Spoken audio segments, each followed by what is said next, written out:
Welcome to 5 Minute 5 Marker Challenge. You are going to give me just 5 minutes and I'm going to give you short 5 marks. Welcome to all my class 10 students on the platform of Deeksha Vedantu class 10th, and this is your SST faculty Tanvi Ma'am.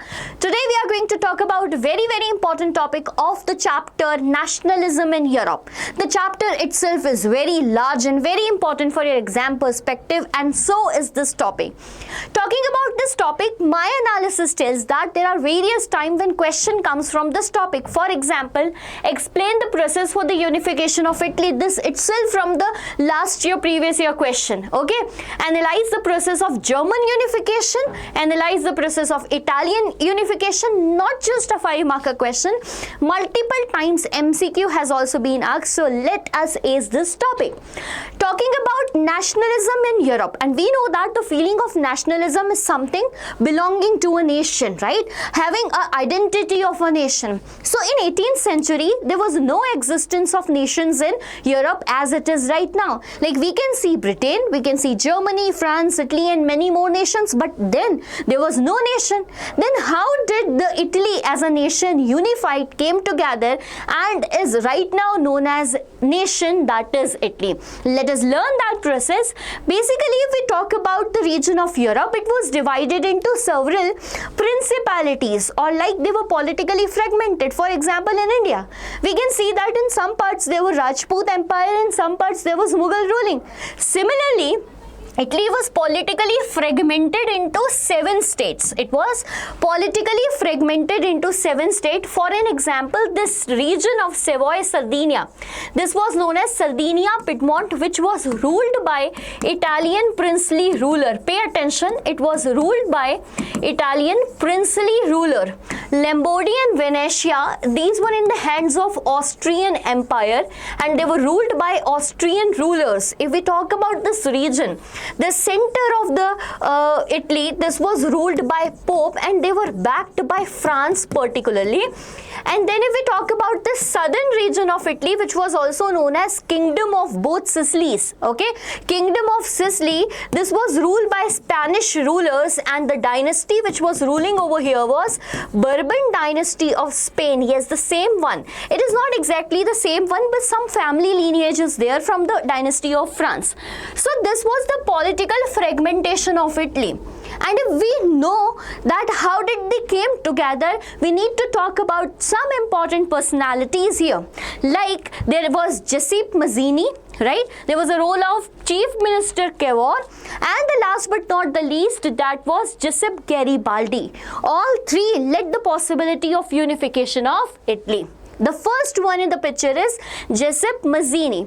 Basically, he was a revolutionary. There was a time in Europe where revolution started demanding to form a republic, independent nation out of monarchy, right? The absolute monarchy, which was taking the advantages of the common people, now need to be replaced by the rule of the people. So here was the demand put by Giuseppe Mazzini. He put forward the first plan. He saw the dream of unification of Italy, and he did various revolution in the year 1831. Also in the year 1848. However, the revolution failed, but we can see that it started a sparkling within the people of Italy to get unified. The next one in the picture comes was Count Cavour. But how did he came in the picture?